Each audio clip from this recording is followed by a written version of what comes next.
Assalamualaikum warahmatullahi wabarakatuh.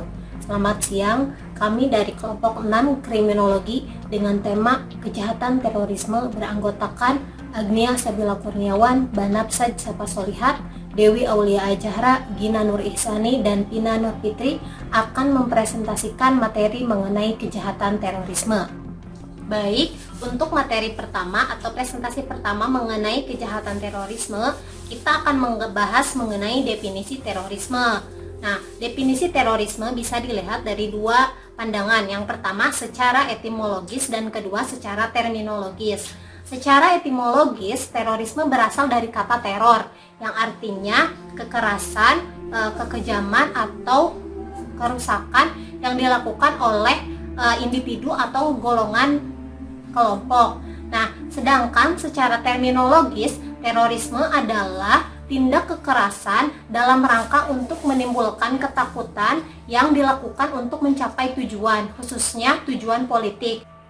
Sedangkan definisi lain tentang terorisme menyebutkan bahwa terorisme adalah tindak kekerasan atau ancaman tindak kekerasan yang dilakukan secara acak kepada seseorang yang tidak ada hubungannya sama sekali dengan pelaku, yang dapat menimbulkan ketakutan, keputusasaan, dan ketidakpastian secara massal. Untuk materi presentasi mengenai kejahatan terorisme yang kedua, yaitu ruang lingkup terorisme. Dalam naskah akademik undang-undang disebutkan bahwa ciri umum atau ruang lingkup terorisme itu ada 4. Yang pertama yaitu kekerasan. Nah, kenapa kekerasan? Karena kekerasan adalah ciri khusus atau tindakan yang pasti ada dalam terorisme. Karena terorisme adalah tindakan kekerasan atau ancaman tindakan kekerasan.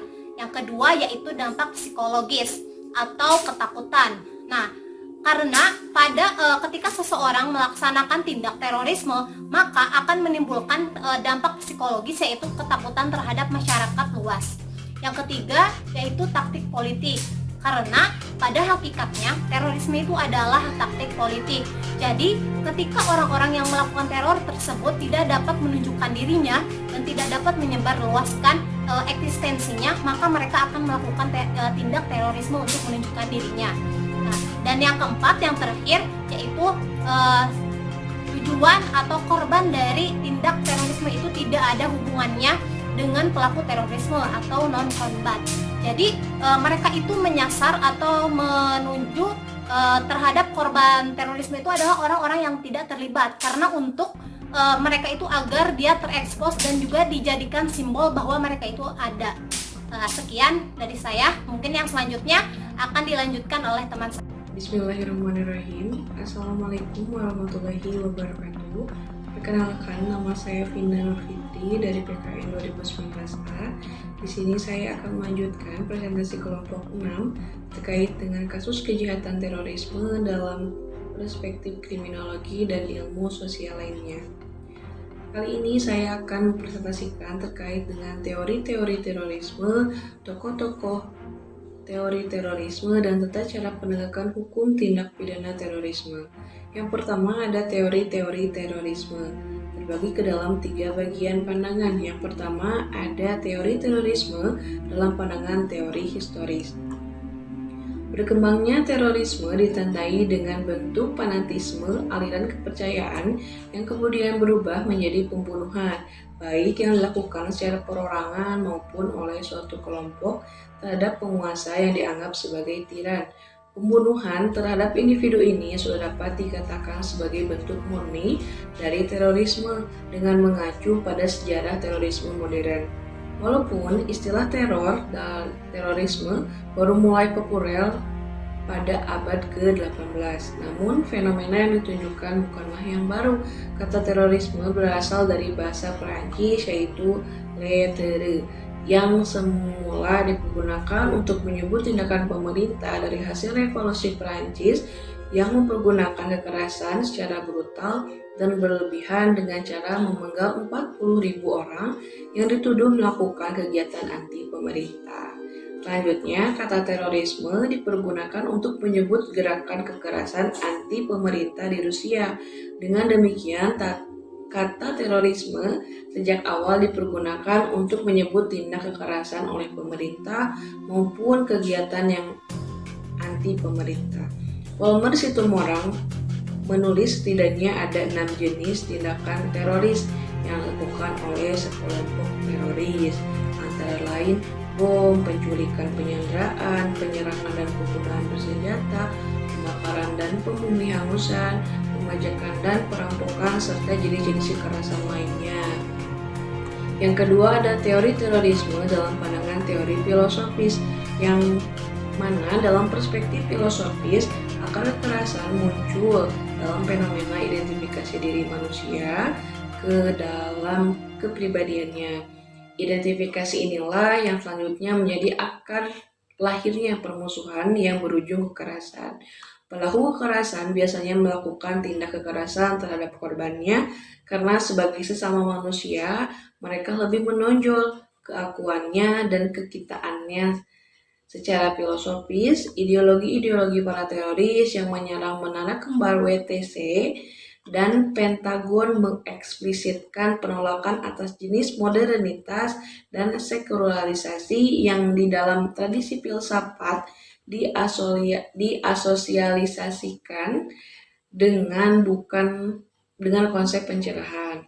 Dalam filsafat, pencerahan menggambarkan bukan hanya periode spesifik yang secara historis bertepatan dengan abad ke-18, melainkan juga afirmasi atas demokrasi dan pemisahan kekuasaan politik dan kepercayaan keagamaan yang dijadikan fokus oleh Revolusi Prancis dan Revolusi Amerika. Yang ketiga ada teori terorisme dalam pandangan teori psikologi.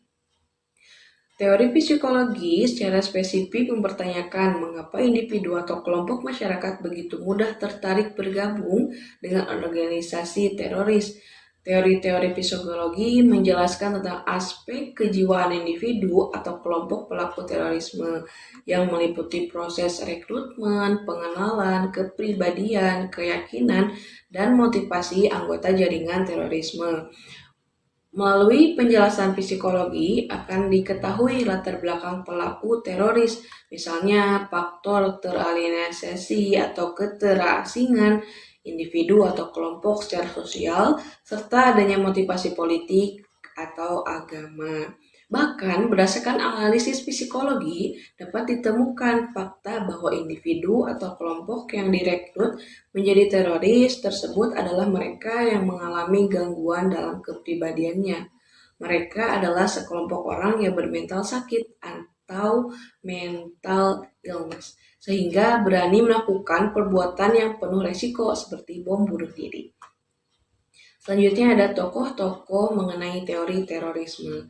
Pengertian terorisme dalam rumusan yang panjang oleh James Adams yang dijelaskan bahwa terorisme adalah penggunaan atau ancaman kekerasan fisik oleh individu-individu atau kelompok-kelompok untuk tujuan politik, baik untuk kepentingan atau untuk melawan kekuasaan yang ada. Apabila tindakan-tindakan terorisme itu dimaksudkan untuk mengejutkan, melumpuhkan, atau mengintimidasi suatu kelompok sasaran yang lebih besar daripada korban-korban langsungnya, terorisme melibatkan kelompok-kelompok yang berusaha untuk menumbangkan rezim-rezim tertentu untuk mengoreksi kehidupan kelompok nasional. Menurut Paul Wilkinson, pengertian terorisme adalah aksi teror yang sistematis, rapi dilakukan oleh organisasi tertentu, dan terorisme politis memiliki karakteristik sebagai berikut. Merupakan intimidasi yang memaksa pembunuhan, dan penghancuran secara sistematis sebagai sarana untuk suatu tujuan tertentu. Korban bukan tujuan, melainkan sarana untuk menciptakan perang urat syaraf, yakni bunuh 1 orang atau menakuti 1.000 orang. Target aksi teror dipilih bekerja secara rahasia, namun tujuannya adalah publisitas. Pesan aksi itu cukup jelas meski pelaku tidak selalu menyatakan diri sebagai personal. Para pelaku kebanyakan dimotivasi oleh idealisme. Terakhir ada tata cara penegakan hukum tindak pidana terorisme.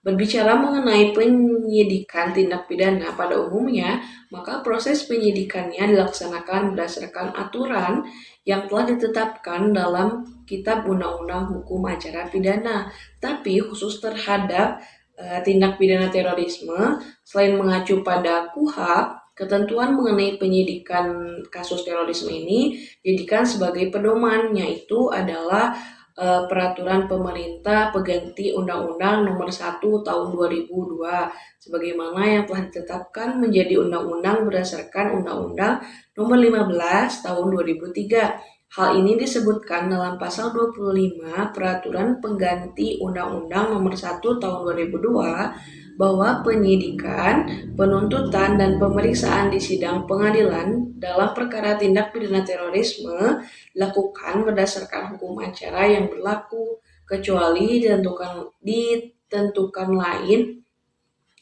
dalam peraturan pemerintah pengganti undang-undang ini. Selanjutnya disebutkan pula bahwa selama proses penyidikan, tersangka dapat ditahan oleh penyidik dalam waktu paling lambat 4 bulan. Penyidikan terhadap tindak pidana terorisme dapat dimulai jika telah ada barang bukti permulaan yang cukup yang dapat diperoleh dari setiap laporan intelijen. Tetapi berdasarkan pasal 26 Perpu nomor 1 tahun 2002 disebutkan bahwa penetapan sudah dapat atau diperoleh bukti permulaannya yang cukup harus dilakukan proses pemeriksaan oleh ketua atau wakil ketua pengadilan negeri yang dilaksanakan secara tertutup tentunya dalam waktu paling lama 3 bulan. Sedangkan dalam pasal 28 disebutkan bahwa penyidik dapat melakukan penangkapan terhadap setiap orang yang diduga keras melakukan tindak pidana terorisme berdasarkan bukti permulaan yang cukup dalam waktu paling lama itu 7 kali 24 jam. Alat bukti pemeriksaan tindak pidana terorisme juga sebagaimana yang disebutkan pada pasal 27 Peraturan Pengganti Undang-Undang Nomor 1 Tahun 2002 ini terdiri dari yang pertama alat bukti sebagaimana dimaksud dalam hukum acara pidana, yang kedua alat bukti lain berupa informasi yang diucapkan, dikirimkan, diterima atau disimpan secara elektronik dengan alat optik atau yang serupa dengan itu. Yang ketiga ada data, rekaman atau informasi yang dapat dilihat, dibaca dan atau didengar yang dapat dikeluarkan dengan atau tanpa bantuan suatu sarana baik yang tertuang di atas kertas, benda fisik, apapun selain kertas atau yang terekam secara elektronik. Terus ada tulisan atau suara atau gambar, peta, rancangan foto atau sejenisnya, huruf, tanda, angka, simbol, atau perforasi yang memiliki makna atau dapat dipahami oleh orang yang mampu membaca dan memahaminya. Mungkin itu yang dapat saya sampaikan. Selanjutnya akan dilanjutkan oleh rekan saya yang lain. Terima kasih. Assalamualaikum warahmatullahi wabarakatuh. Perkenalkan, saya Gina Rizani dengan NIM 1905074. Di sini saya akan membawakan materi mengenai data empiris serta perbandingan antara terorisme di Indonesia dengan terorisme internasional, serta membawakan kasus yang kelompok kami angkat, yaitu kasus bom Tamrin tahun 2016. Pertama-tama, mengenai data empiris. Data empiris yang kami dapatkan dari putusan terorisme di Mahkamah Agung Republik Indonesia, diantaranya pada tingkat pertama terdapat 82 data terkait terorisme, lalu pada tingkat banding terdapat 28 data terkait terorisme, pada tingkat kasasi terdapat 13 data terkait terorisme, dan yang terakhir pada tingkat peninjauan kembali terdapat 7 data terkait terorisme. Nah, selain data tersebut, adapun data kejadian terorisme yang terjadi di Indonesia dimulai pada tahun 2002. Yang pertama yakni bom tahun baru, tepatnya pada tanggal 1 Januari 2002. Lalu ada bom Bali 12 Oktober 2002, merupakan salah satu peristiwa yang sangat mencengangkan di Indonesia. Lalu ada bom restoran McDonald's Makassar 5 Desember 2002. Lalu selanjutnya loncat ke tahun 2005, terjadi kembali bom di Bali, tepatnya 1 Oktober 2005. Lalu ada bom dan baku tembak Jakarta 14 Januari 2016, tepatnya di Jalan MH Tamrin, Jakarta Pusat. Lalu yang paling terjadi baru-baru ini, tepatnya tahun 2021, ada yang pertama yakni bom bunuh diri di Makassar 28 Maret 2021, dan yang paling terbaru yakni penembakan di Mabes Polri 31 Maret 2021. Kasus-kasus terorisme yang telah saya sebutkan hanya beberapa dari sebagian kasus. Tepatnya ada 32 kasus terorisme yang terjadi di Indonesia mulai pada tahun 2002 sampai saat ini, tahun 2021. Untuk lebih lengkapnya, kalian bisa membaca kembali di makalah yang telah kami susun. Baik, selanjutnya di sini saya akan menjelaskan mengenai perbandingan studi kasus nasional dan internasional. Yang pertama ada kasus terorisme di Indonesia. Kami mengambil contoh yakni di Rumah Susun Sidoarjo, tepatnya di Dusun Wonocolo Sidoarjo pada Minggu 13 Mei 2018 pukul 20.30 waktu Indonesia Barat. Setelah itu ledakan juga terjadi sekitar 22.30 waktu Indonesia Barat dan 23.00 waktu Indonesia Barat. Diduga pelaku menggunakan bom pipa yang merupakan bahan baku yang digunakan oleh jaringan ISIS. Akibat ledakan yang terjadi menewaskan 3 orang yang merupakan sepasang suami istri dan anak sulungnya. 1 di antaranya tewas ditembak. Sedangkan kasus terorisme di luar negeri, salah satunya yang paling mencengangkan, yakni peristiwa World Trade Center atau WTC di New York, Amerika Serikat pada tanggal 11 September 2001, yang dikenal sebagai September Kelabu yang memakan 3.000 korban. Dapat dibandingkan dari kedua kasus di atas, bahwa terorisme seringkali dilakukan oleh kelompok militan Jemaah Islamiyah yang berhubungan dengan Al-Qaeda ataupun kelompok militan yang menggunakan ideologi serupa dengan mereka seperti ISIS. Kedua kepercayaan ini menyebarkan kepercayaan yang berbalut dengan kekerasan. Oleh karena itu, bentuk penyerangan terorisme yang mereka lakukan seringkali menyebabkan kerusakan dan menjatuhkan korban jiwa. Mereka menganggap bom bunuh diri dan membunuh orang-orang yang tidak dengan memiliki kesamaan kepercayaan yang sama dengan mereka adalah bentuk dari jihad. Baik, pada bab selanjutnya saya akan menjelaskan mengenai bab 3, yakni kasus terorisme bom Tamrin 2016 yang menjadi kasus atau pokok bahasan dari makalah yang telah kami susun. Serangan Jakarta 2016 merupakan serentetan peristiwa berupa sedikitnya 6 ledakan dan juga penembakan di daerah sekitar Plaza Sarinah, Jalan MH Tamrin, Jakarta Pusat, DKI Jakarta, Indonesia pada tanggal 14 Januari 2016. Nah, dikutip dari Wikipedia, serangan dimulai pada 14 Januari 2016 pukul 10.40 waktu Indonesia Barat. Menurut juru bicara Kepolisian Republik Indonesia, pelaku serangan yang tidak diketahui jumlahnya ini membawa granat dan senjata api. Serangan dimulai ketika sebuah ledakan terjadi di tempat parkir Menara Cakrawala di depan gerai Starbucks Persimpangan Sarinah pada pukul 10.40 waktu Indonesia Barat. 3 ledakan berikutnya terjadi di sebuah pos polisi tepat di Persimpangan Sarinah yang menewaskan 1 warga sipil, sementara 2 ledakan lainnya terjadi di dalam gerai Starbucks yang menewaskan 1 warga sipil lainnya. Setelah ledakan-ledakan tersebut, polisi mencoba menyergap beberapa pelaku serangan. Lalu, suara tembakan antara pelaku dan polisi pun terdengar dari dalam Menara Cakrawala. Dilaporkan polisi menembak 3 mati pelaku serangan dan 2 pelaku ditangkap, sementara pelaku-pelaku lainnya tewas dalam melakukan ledakan bunuh diri. Selain itu, setelah serentetan kejadian tersebut, dikutip dari metrotempo.com memberitahukan bahwa Aman Abdurrahman merupakan otak bom Sarinah. Pentolan Jamaah Ansarud Daulah atau JAD Aman Abdurrahman yang telah ditangkap sejak tahun 2003 ditetapkan sebagai otak penyerangan bom di Sarinah. Dalam persidangan, Aman juga didakwa berada di balik serangan bom di Kampung Melayu, Jakarta Timur, bom di Gereja Samarinda, Kalimantan Timur, penyerangan kantor kepolisian daerah Sumatera Utara, serta penyerangan terhadap polisi di Bima, Nusa Tenggara Barat. Majelis Hakim Pengadilan Negeri Jakarta Selatan pada 22 Juni 2018 memvonis Aman dengan hukuman mati. Dalam putusannya, Hakim menyatakan Aman Abdurrahman terbukti bersalah telah melakukan tindak pidana terorisme. Pertimbangan yang memberatkan adalah terdakwa merupakan residivis dengan aliran ISIS. Selain itu, adapun jumlah korban yang tewas dikutip dari berita1.com, dari 8 meninggal, 5 merupakan terduga pelaku teroris. Sisanya 3 warga sipil sebagai korban. Yang pertama ada Riko Hermawan yang merupakan warga sipil tahun kelahiran 1995. Lalu yang kedua ada Sugito yang terduga kemungkinan pelaku teroris. Yang ketiga ada Dian Joni Kurniadi yang statusnya diduga pelaku.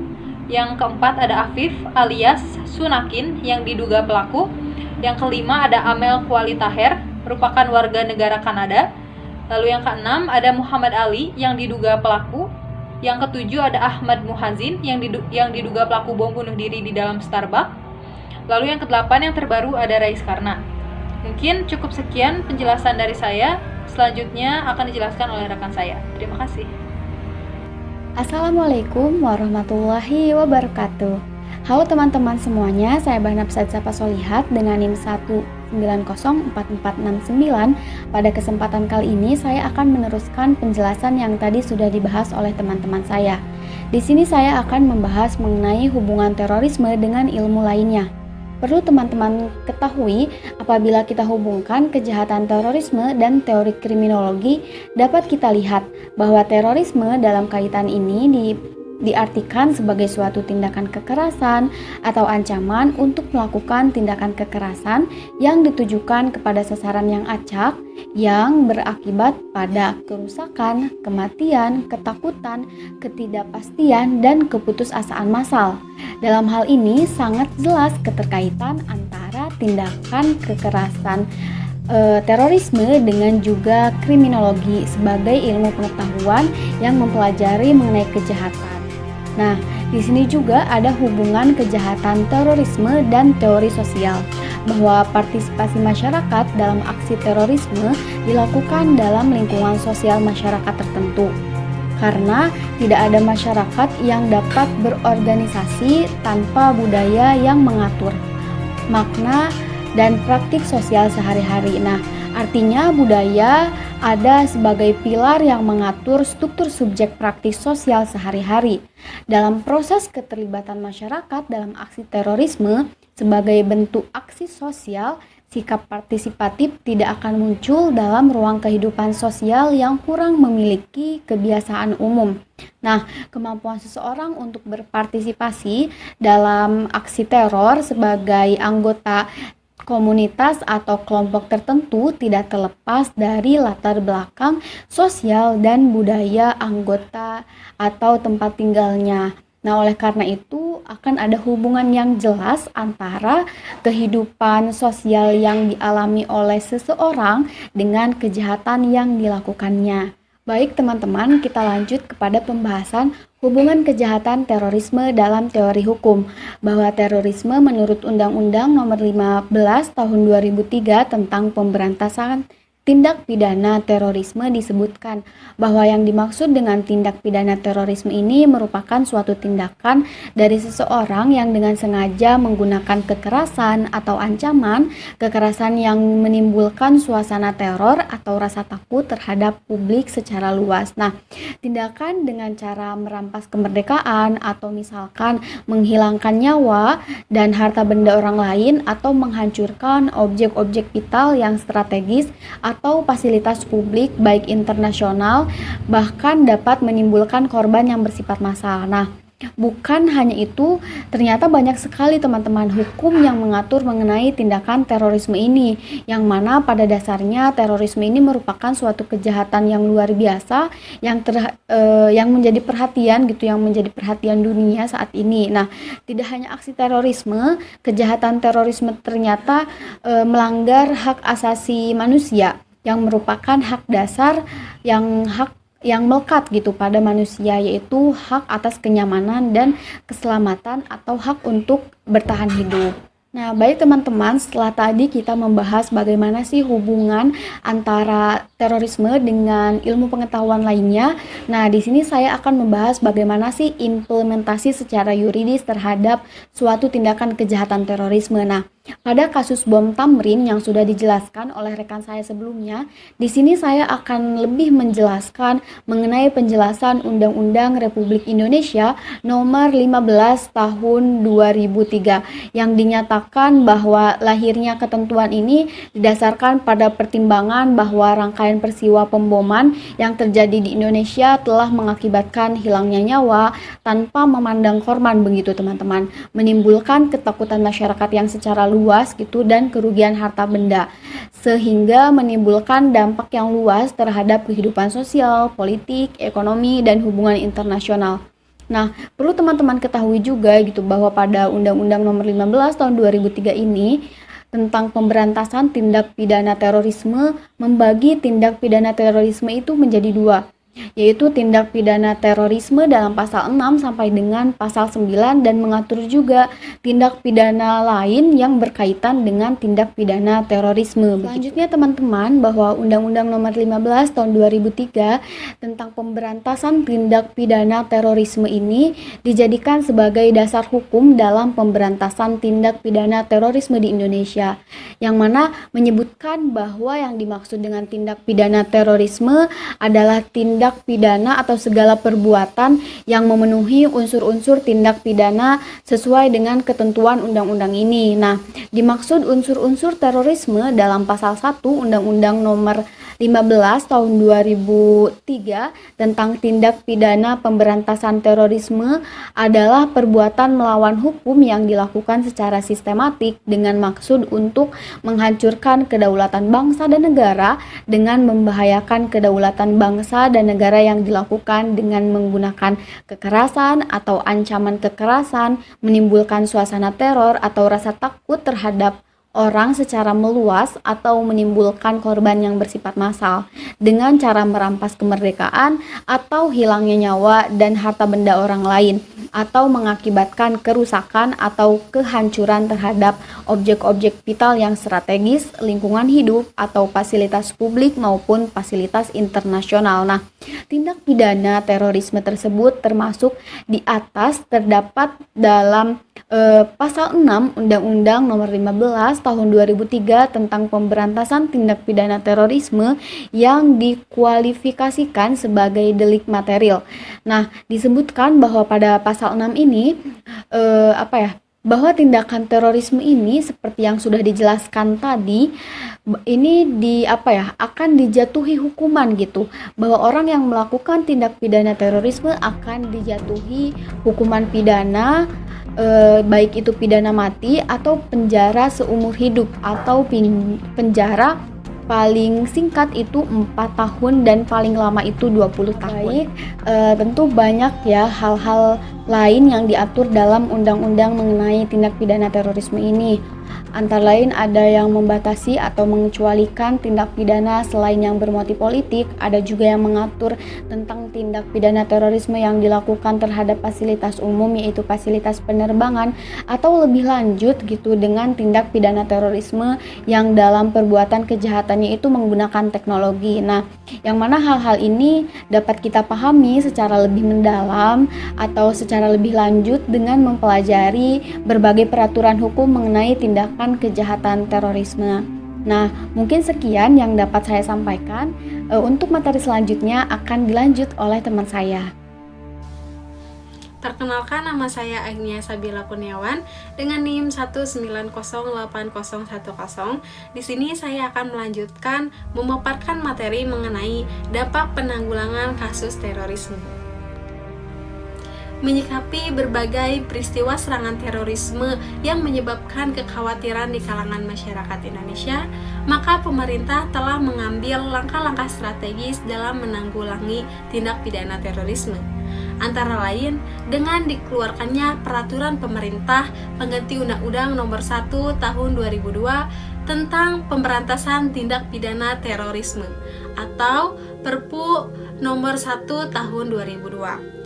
Dan setahun kemudian, Perpu Nomor 1 Tahun 2002 ini disahkan menjadi undang-undang melalui Undang-Undang Nomor 15 Tahun 2003 tentang penetapan peraturan pemerintah pengganti Undang-Undang Nomor 1 Tahun 2002 tentang pemberantasan tindak pidana terorisme menjadi undang-undang atau Undang-Undang Nomor 15 Tahun 2003.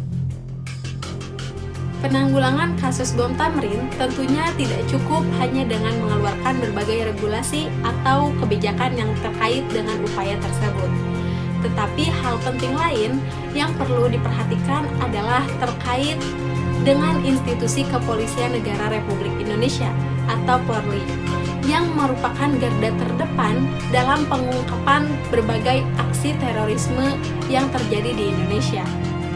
Karena Polri mempunyai salah satu fungsi pemerintahan negara di bidang pemeliharaan keamanan dan ketertiban masyarakat, penegakan hukum, perlindungan, pengayoman, dan pelayanan kepada masyarakat.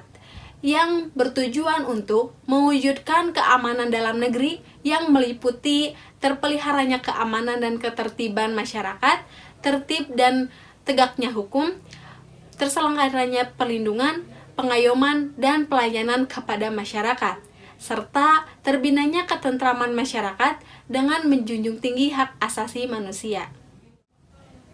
Baik teman-teman, setelah penjelasan yang telah dijelaskan oleh saya dan rekan-rekan dari kelompok 6, maka dapat diambil kesimpulan bahwa kejahatan merupakan tingkah laku atau perbuatan jahat yang tiap-tiap orang dapat merasakannya bahwa itu jahat. Perbuatan tersebut dapat merugikan orang lain secara moral maupun material. Kejahatan dapat timbul disebabkan karakter manusia yang melakukan kejahatan, kemiskinan, kesempatan, dan faktor yang lainnya, yang membuka peluang seseorang untuk berbuat jahat seperti tingkat pendidikan, pendapatan per kapita, keadaan lingkungan, kepadatan penduduk, dan yang lainnya. Kejahatan menurut pandangan para pakar kriminologi secara umum berarti perilaku manusia yang melanggar norma atau hukum pidana atau kejahatan atau criminal law yang merugikan, menjengkelkan, menimbulkan korban sehingga tidak dapat dibiarkan begitu saja. Salah satu kasus kejahatan adalah tindak terorisme.